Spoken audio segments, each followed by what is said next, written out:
pardon. It's now my great pleasure to introduce to you Emeritus Professor David Wolfe, who is no stranger to summer school. Professor Wolfe holds a PhD from the University of Pennsylvania in the United States, and he has been a faculty member at a number of universities, the University of Chicago, Washington, and New Mexico. When at New Mexico, he was the winner of the Best Teacher Award for several years, and I'm sure you can see that from his teaching here. Professor Wolfe is a founding member, president, and director of the Oppenheimer Institute for Science and International Cooperation. He opened the Oppenheimer branches in London, Ekaterinburg in Russia, and Bishkek in Kyrgyzstan, and has also given a number of invited talks for the Oppenheimer Institute. He has also been an experiment manager at CERN in Geneva in Switzerland. He has more than 140 physics and medical publications in refereed journals. Professor Wolfe makes a major contribution to education in this country. He is a visiting academic at this university and teaches every year after summer school on an academic development program in the engineering department. He also works in collaboration with the United Kingdom Institute of Physics, the South African Institute of Physics, and the University of Johannesburg to run teacher training workshops for secondary school physical science teachers. On this program, Professor Wolfe teaches pro bono the workshops and trains the tutors to be trainers for the future. Now, I do know that Professor Wolfe is in and out of the country, often at own expense, to come and run these workshops, which I just think is incredible.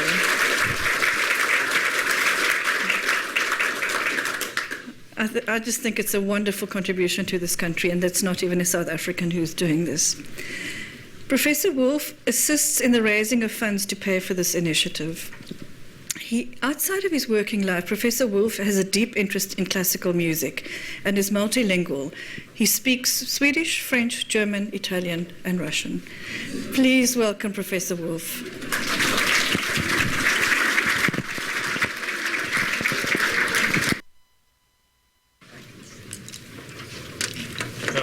Thank you. Oops, I have to turn mine on. Thank you, Mehdi. Anyway, it is a pleasure to be back in Cape Town, my second home. It's delightful to see some familiar faces and some new faces here. I wanted to start by mentioning that the musicians and staff directorship of the Cape Philharmonic Orchestra have been incredibly kind, and I am hugely grateful because we have musicians here to demonstrate some things. And I'd like to introduce Carolyn van Rennen, could you stand up please, who is the principal horn of the Cape Philharmonic. We will also have a violinist and an oboist and a clarinetist and a soprano and a tenor and so various things. And so it'll make the physics less daunting, I hope, and the music more fun. In this week, what I want to do is to discuss various instruments and basically how they work, how they produce sound, and the relationships of them to the science behind those things. But I also want to mention that there will be a more general talk, which will be broadcast sometime, I think, in February on Fine Music Radio, in which I'll discuss more of the historical relationship between physics, between mathematics and music. And anyway, I don't know the date when that will be broadcast, but I'm sure they will advertise that. Some of the details of what I want to discuss are relatively technical because physics is not a particularly simple subject in general, as many of you might remember from school days. However, since the final exam I wrote for Friday is an optional extra, you don't have to really worry, and I just hope for the best, anybody, that different people will get different things out of that. Now, it is unclear which instrument is the oldest in human history, but it is likely that some either horns or drums are surely likely to be the first used by human beings.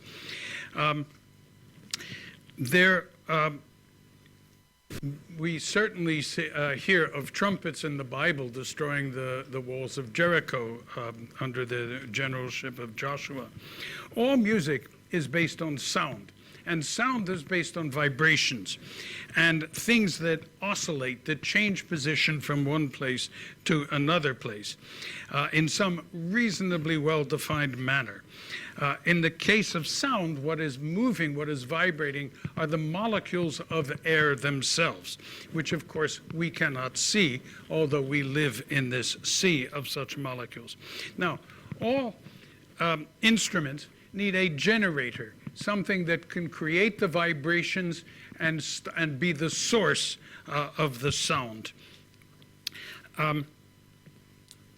And I need to introduce a word, a concept, the first of several, but it's not a particularly difficult one, I think. And so I have brought here a few physics demonstrations. And here I have a symbol, it's heavy, pendulum. And this is a metronome.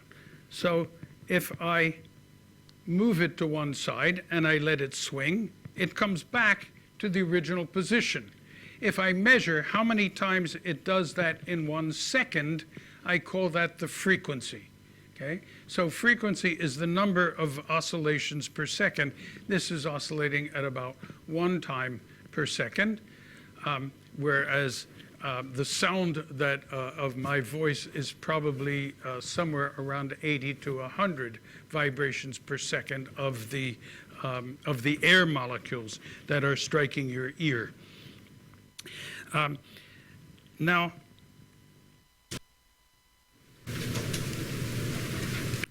having defined frequency, we not only need to generate the frequency of vibration, but then we need a resonator, which will amplify the sound. And finally, we need a radiator, which is some means of getting the sound out of the instrument and from this source to the receiver or our ear.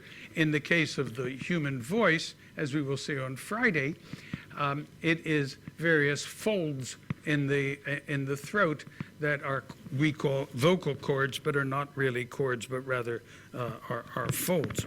Now, the oldest horns of which we have some evidence really come from as far back as the Stone Age, and they were likely, they're from sites close to the sea, and they were likely from conch shells or something where the edge could be broken off, and then the player would put lips to the thing and blow hard, and in a way making the lips vibrate, and that would generate the sound.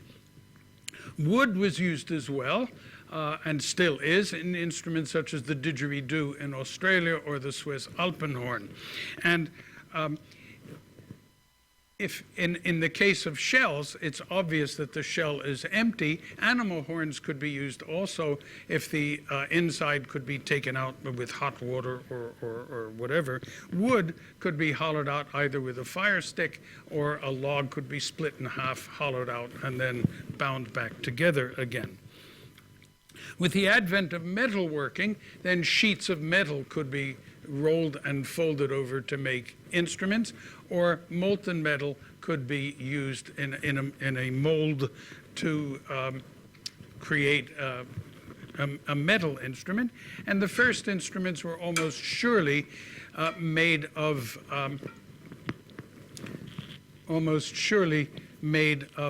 bronze. Bronze is an alloy of copper and tin, and stronger than regular copper. Now, these instruments were used for military purposes, for religious ceremonies, for hunting purposes, and of course still are in many cases. The Romans had a brass instrument called a tuba mirum, or an amazing horn. And it was played by the avenging angel in front of the seat of judgment on Judgment Day, when each of us stand before God to be determined up or down, or whatever fate may have in store, or whatever one may believe about that. And that has become part of the Requiem Mass, with the words tuba mirum spargens sonum, that is the shrill sound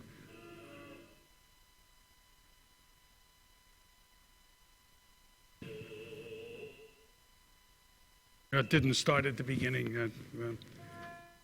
That's better.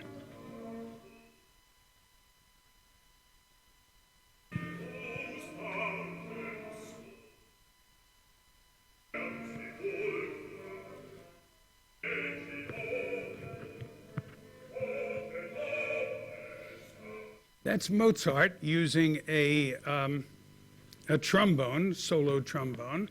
Mr. Verdi, writing the most dramatic, operatic requiem that I know of, used the trumpet for the Dies Irae. And I could play this the whole hour and not talk about anything.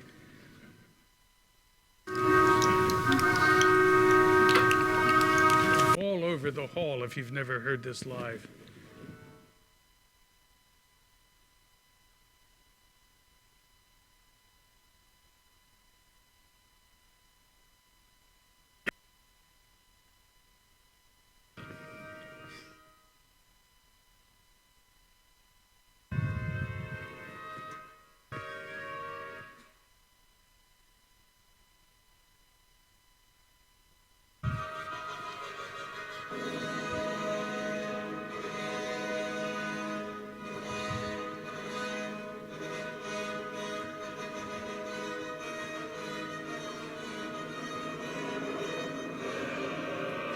Well, enough. I mean, as I say, I could do that forever.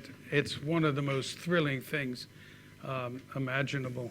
I'm trying to turn this off, which isn't working very well. Huh.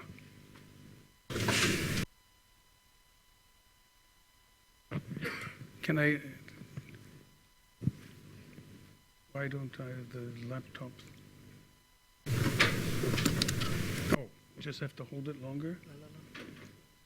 Ah, PC. Thank you. Okay.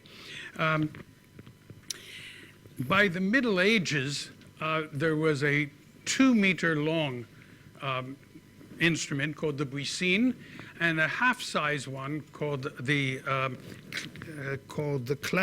clarius, or the clarion, and that's where we get our word in the English language of the clarion call, from the rather large sound. And you can hear from those little blurbs that we had the volume that brass instruments are capable of creating.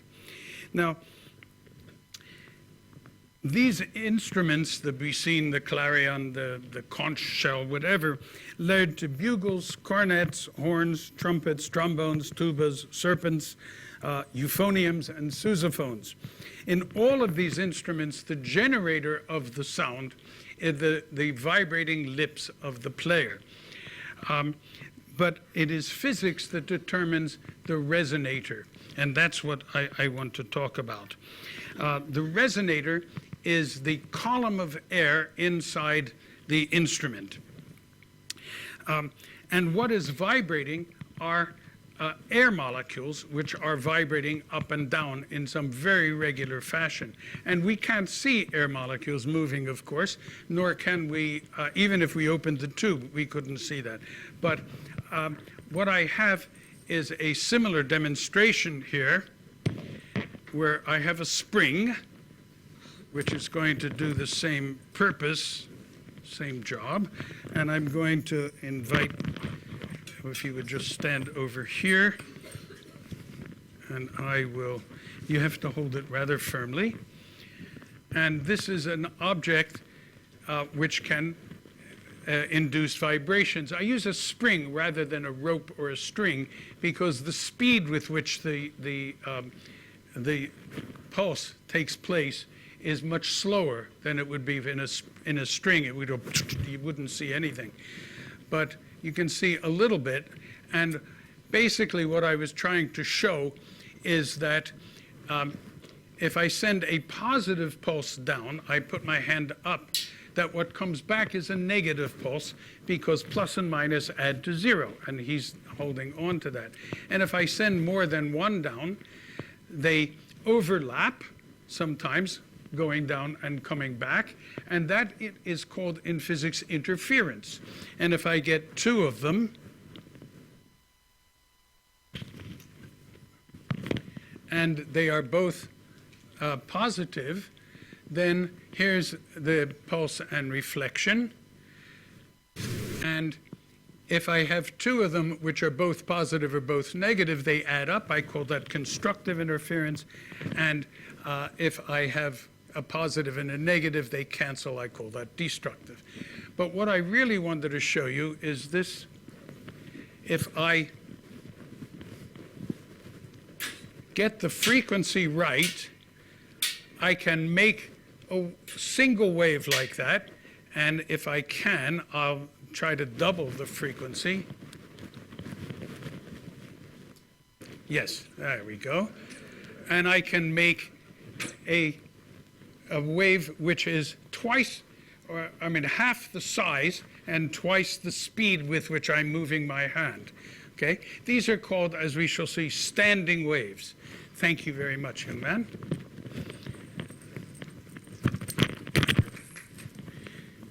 So it's a real honest-to-God physics demonstration, which I borrowed from my colleagues in the physics department.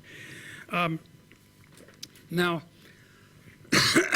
waves can do several things. They can reflect. They can come in and bounce off. Everybody's seen that kind of thing. We live by the ocean here. You can see it all the time. Waves can also refract, and that's not so easy to see. But refraction means that they change direction when they go from one material into another. This is much easier to observe for light waves, whereby if light goes from air into water, it changes both speed and direction. And if you put a straw into a glass of water at some angle, it looks bent. And that's because the light is traveling at a different direction in the water than it is in the air. But an important thing about waves is the third thing is that they can diffract. They can bend around corners. And this is a very, very useful thing. If you watch ocean waves hit a rock, you can see that the ocean waves can bend around the rock edges. And sound waves, which tend to be fairly long, they're many centimeters or even meters long, they can bend around doorways, which is why those of us who are not half deaf, as I am, can hear people speaking in another room or around corners. Light is a wave, but light waves diffraction is very hard to see because light waves are tiny. If I take a hair from my head, which is about 1/10 of a millimeter in diameter, I could put 200 light waves across that. So there are 2,000 light waves in a single millimeter of space. They're very, very short. And so I need a doorway which is very, very small. And I can, of course, make such doorways. What have I done with I'm very good at putting things down and not being... thank you. That's what I've done with it. Thank you.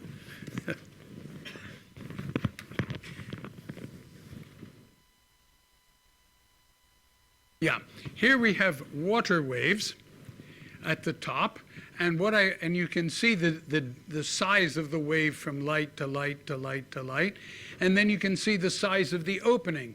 And here the opening is large compared to the wave size, and so I get a little bit of bending around the corner, and as I make it smaller, I get a lot more. Now with light, which is really tiny, I have to make a very, very, very small opening, and this is what I get. Here you see, again, constructive interference, and then the black is destructive interference.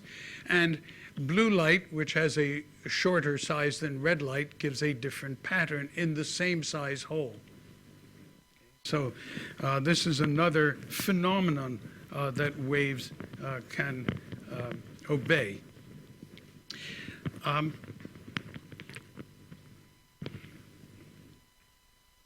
Now, when I vibrated that string, I got this thing called a fundamental, which was the first thing I could make. And then I had one that had 2 bumps.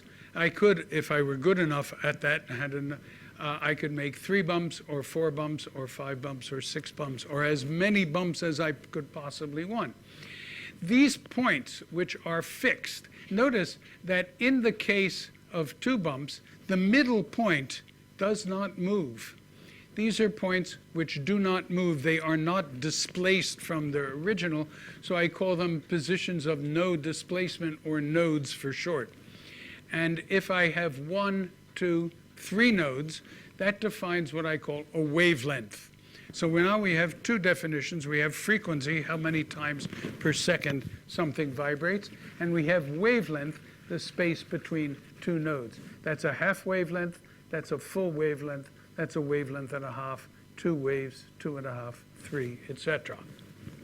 Okay, so we have 2 different definitions then, and if we multiply the frequency of a wave by the wavelength of the wave, we get the speed with which the wave travels. Now, sound waves travel at 340 meters per second. That's whereas light waves travel at 300,000 kilometers per second. That's why if you see a lightning flash and the light comes to you instantly, the sound, the thunder, takes a considerably longer time. Light speed is such that light would go around the world 7 times in a second. So it gets to you quite quickly. The sound takes some time, and if you count between the flash and the thunder, you can, and light traveling at 340 meters every second, you count how many seconds, you multiply by 340, you can tell how far away the lightning flash was.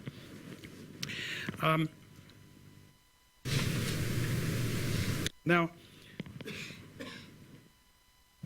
I want to introduce a formula, and I don't want to frighten anybody by having a formula, because some people like that. Formulas are really not hard, despite what your experience in high school might have been.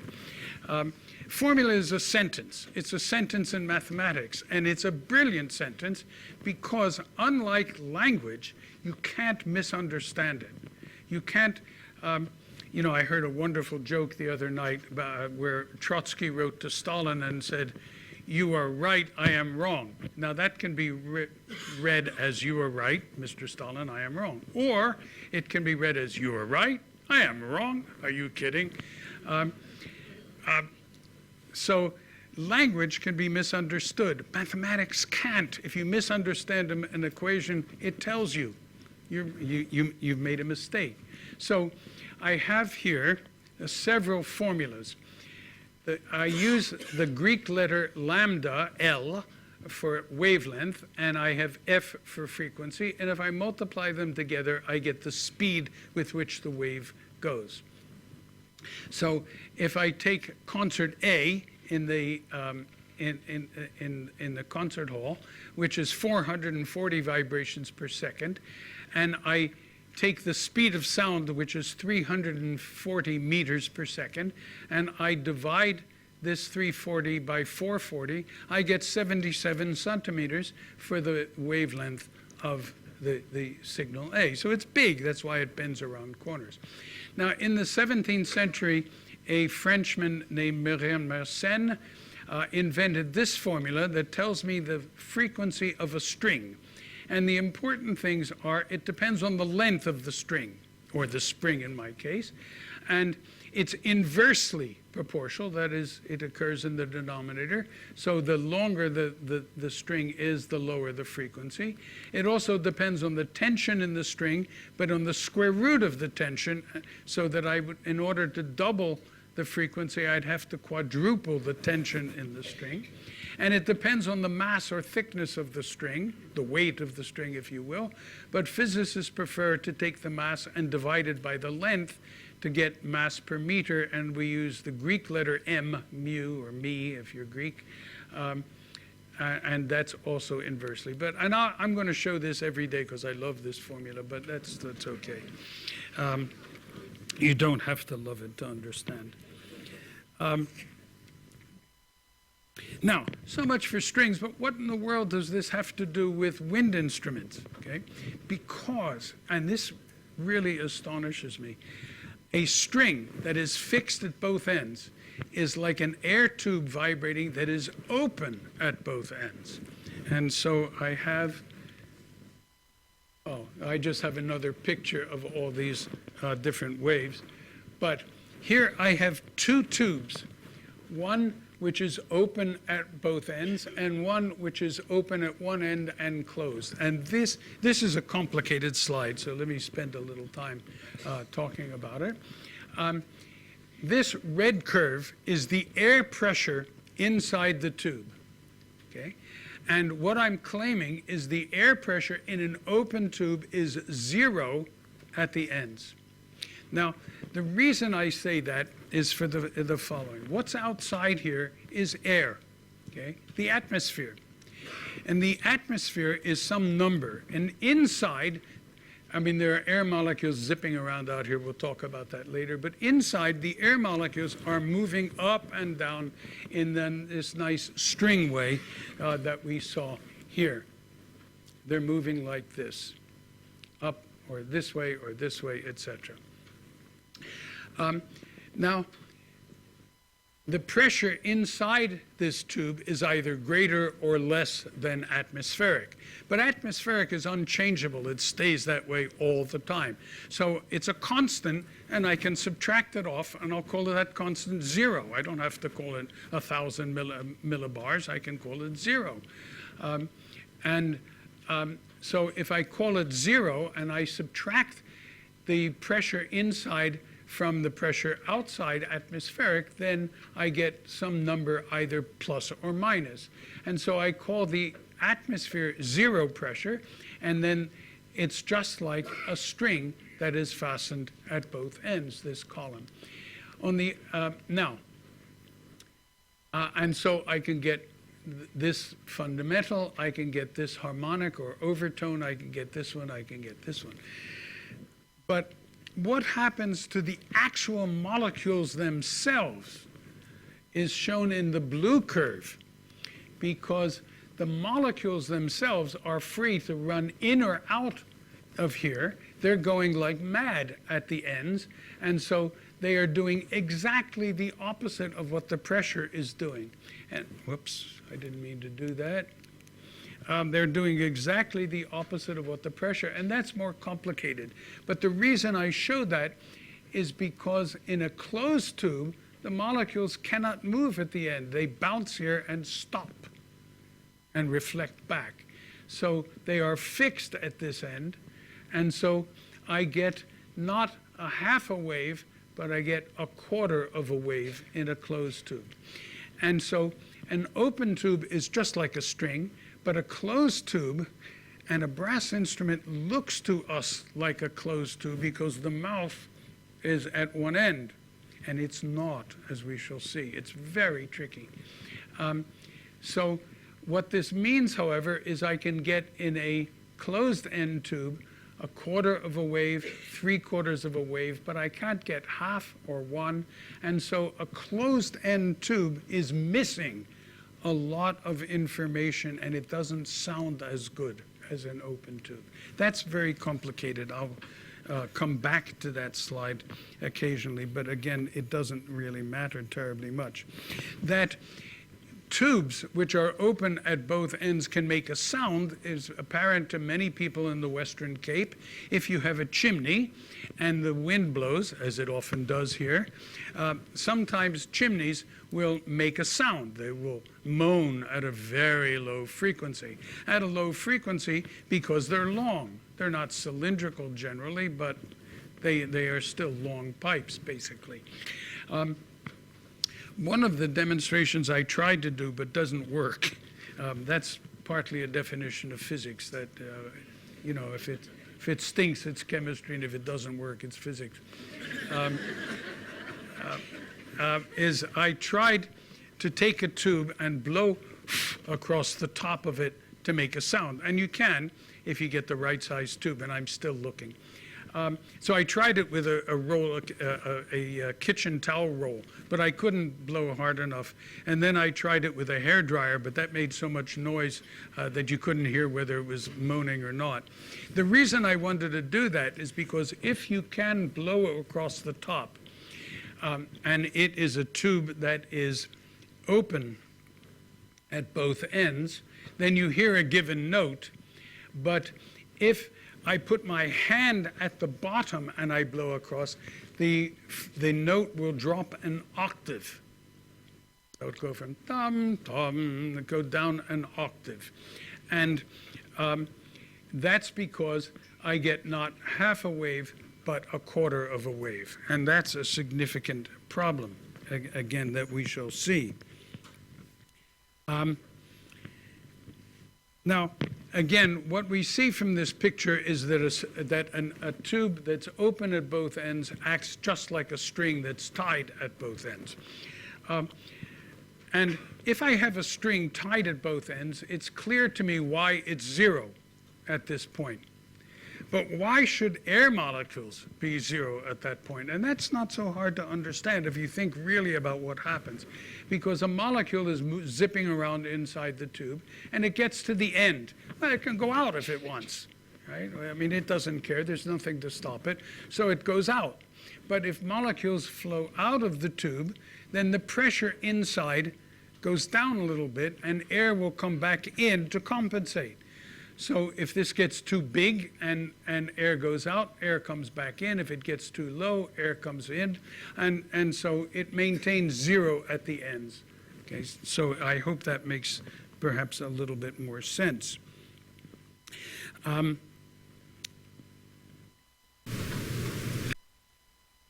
Now, I have here a keyboard, which has been kind enough to get me. Now, keyboards have 7 octaves on them and a minor third at the bottom.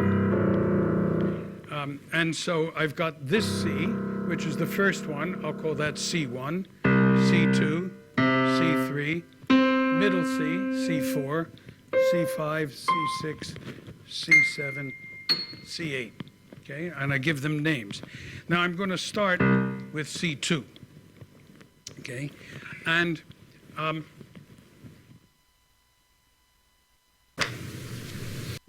C2 would have a frequency of 65.5 hertz, okay, because we have concert A, which is 440.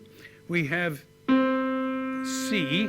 Now C is a sixth down from the A, and if we really used the Greek system, where everything is a ratio of integer numbers, then middle C, C4, related as 6 down, would be 264 hertz. But in fact, that note is 262, something I will mention, we'll see.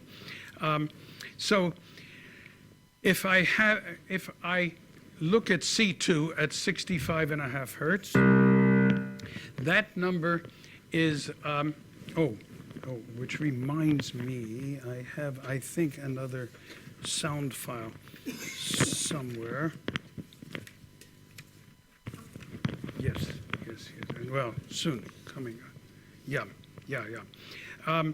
This note, C2, 65.5 hertz, is about the lowest sound that any human voice can make. And I want to just show you that in Russia, in Orthodox churches, they have special singers called octavists who have astonishingly low voices.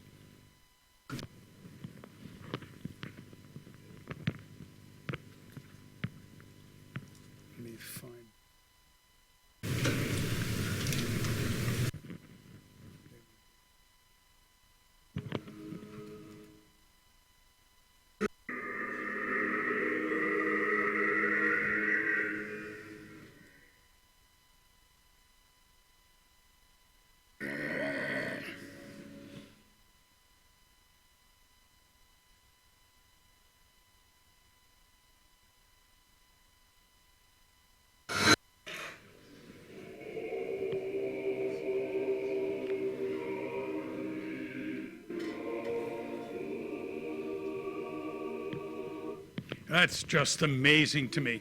Another thing that I find amazing is that note has a wavelength of 5.2 meters, and the fundamental, which should be half a wave, is 2.6 meters. That's a tube that long.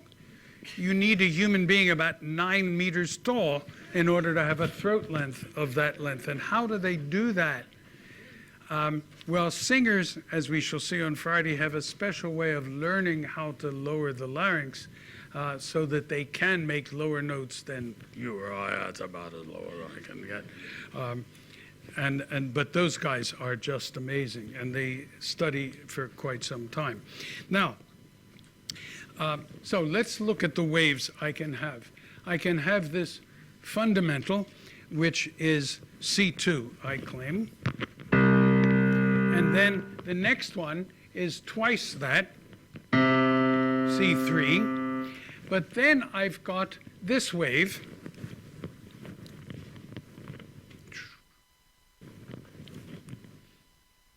Well, never mind. Okay, here is C2. Okay, I'll call that the fundamental, 65.5 hertz. Then I get another one, C3. But then I have 1.5 waves.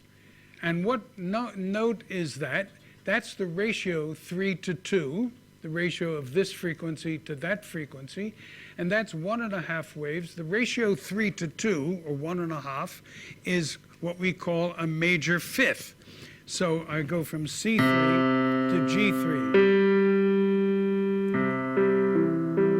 And a major fifth is the simplest non-octave interval we have, and if two untrained singers tend to harmonize, they would generally harmonize about a fifth apart.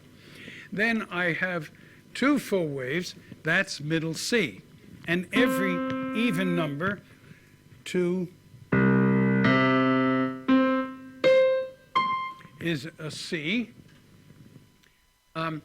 So then I would have 2.5 waves, or the ratio 5 to 4, that's 1 1/4. 1 1/4 is the ratio of a major third.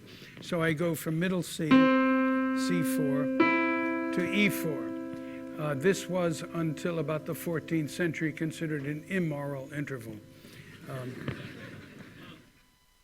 Then I have 6 full waves, that's again a C. Then I'm in trouble, because then I have 7 waves. And the ratio 7 to 6 is 1.167. It's not 1.25, which is a major third. It's not 1.2, which is a minor third. What note is it? Well, it's 458.5 if I take 7/6 of that number. Now that's higher than my concert A, which is 440, so I'm going to call it A sharp. That's A sharp. Now, if I have G3 here, 196, and I double it to get the G4, that's 393. Okay, so that gives me G4. But if I go up a minor third from G4, that's a B flat, and that's 1.2, and that's 472 hertz. And I know this is a lot of numbers, but what I want to compare is that's B flat, and that's A sharp, and they're not the same note. And I only have one thing on my